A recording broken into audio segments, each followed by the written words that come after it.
안녕하세요. 소금장사의 예수님 이야기 14번째 시간. 오늘은 믿음의 반응이라는 제목으로 함께 은혜를 나누기를 소망합니다.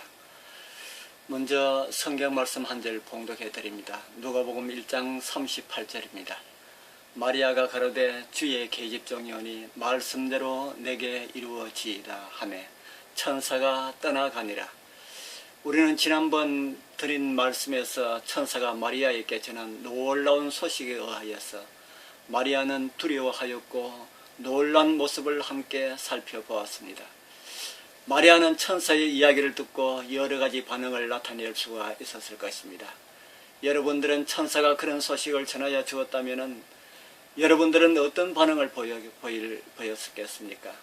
우리는 나타난 결과 가운데 살아가고 있기 때문에 좀 다른 더 나은 반응을 보일 것이라고 생각할 수도 있지만 그것은 현실을 생각지 않은 상황 중에 생각이랄 수가 있을 것입니다. 마리아는 천사와의 짧은 대화에서 여러 반응을 나타낼 수가 있었습니다.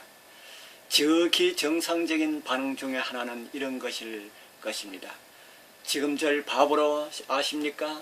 손바닥만한 이 조그마한 동네에서 튀어나온 배로 다니면서 편협하고 율법주의적인 사람들에게 성령께서 나를 임신하게 만들었다고 말하라는 것입니까? 우리는 성경 인물의 입장에서 사건을 바라봐야 합니다.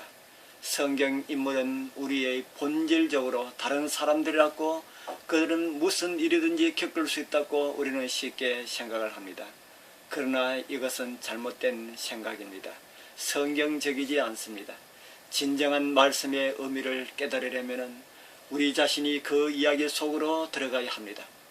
만약 여러분들이나 여러분들의 딸들에게 이런 일이 일어났다면 마음이 어떻겠습니까? 어떻게 대답하시겠습니까?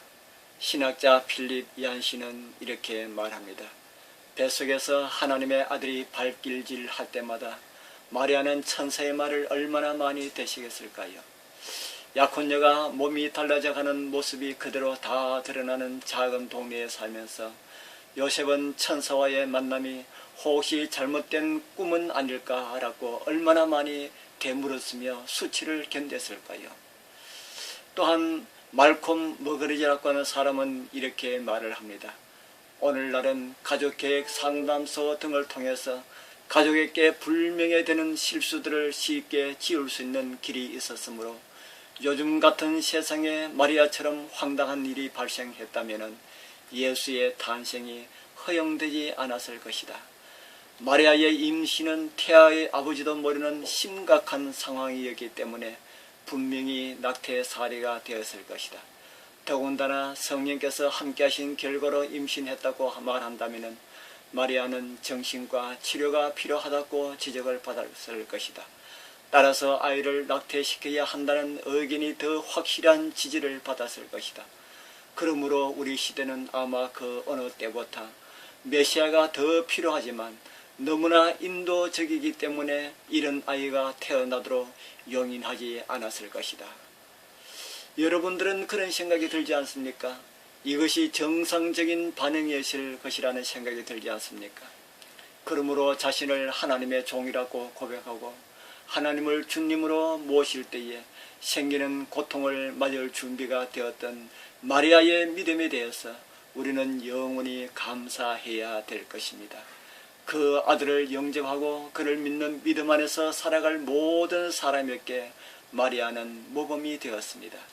그들은 세상의 소견으로 보면 비정상이었지만 하나님 안에서는 정상이었습니다. 주님과 마찬가지로 그들도 달랐습니다. 이제 우리가 반응할 차례입니다. 2000년이 지난 오늘에도 많은 사람들에게 예수님의 탄생 이야기는 우리 속에 오신 하나님의 이야기가 아닌 신화처럼 치부해버리는 시대에 우리는 살고 있습니다. 우리는 마리아처럼 진지하게 예수님의 이야기가 나를 위해 오신 하나님의 이야기라고 받아들이길 바랍니다. 그것이 구원의 시작입니다.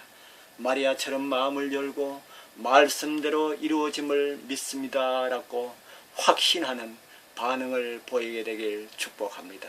아멘.